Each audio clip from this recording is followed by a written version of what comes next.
So you talked about earlier, playing against, 49ers sons, but obviously I saw an interesting story about you. You used to date Jerry Rice's daughter. When you were coming up, you guys were childhood friends, went to prom together.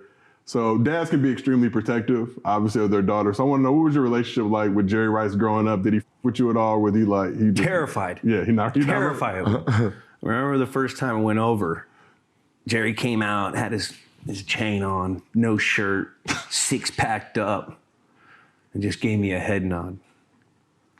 And that was like the last time we talked for like 2 years. It was tough. It was scary. And what Jerry was that? Was the Jerry with like the Floyd Mayweather Senior braids? What Jerry was that in his stage of his career? He was starting to get those. Okay. He was starting to get those.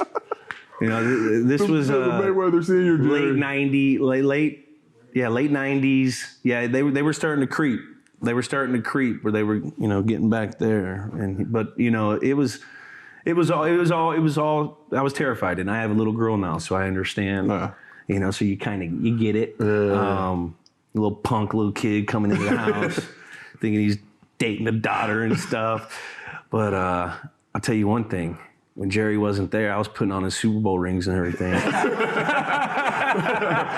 I was trying to spill. I would go in that office. Damn, look at this thing. Oh, look at these gloves. No, but the family was awesome. They were all cool and still friends to this day. And then when I got to, it was crazy. When I got to the league afterwards, we developed a relationship and he became cool. I see him at the Derby here and there. Once I see him out and about, and he's been real cool as of late. But when we were kids, and I fully get it. I get it, Jerry. The daughter, but it was. I'm still a little nervous talking about it. It's Jerry Rice. He's a goat. You were right behind him in playoff catches and yards. Well, now that's something to think about. The kid that's dating my daughter it's creeping on my record. Just like, you know what I mean? Like that is. And the crazy thing is, his records are insane. Yeah. If you just go down the list, that dude, the consistency that he put into the game, the length that he played at a skill position, I don't think it could be beat now because of the game and it's changed with all, how much we pass now. But it's pretty gnarly to just go down the stat list and see all his records. Do you ever want, I do that when I look at like Jordan stuff, right? You look at all the technology, everything we're doing now for protecting, the players. And then you look back and you say, with less protection, how is these guys playing so long? Yeah. They're never missing games. Like Jordan is out of his 15 years, 11 games, played 82 games. And then, 1 year, 81, 2 of those years, 80. And it's like, wait, how did you do this?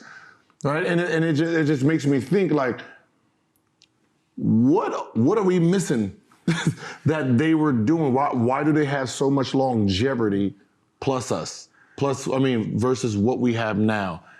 I think they were taking tablespoons of cement.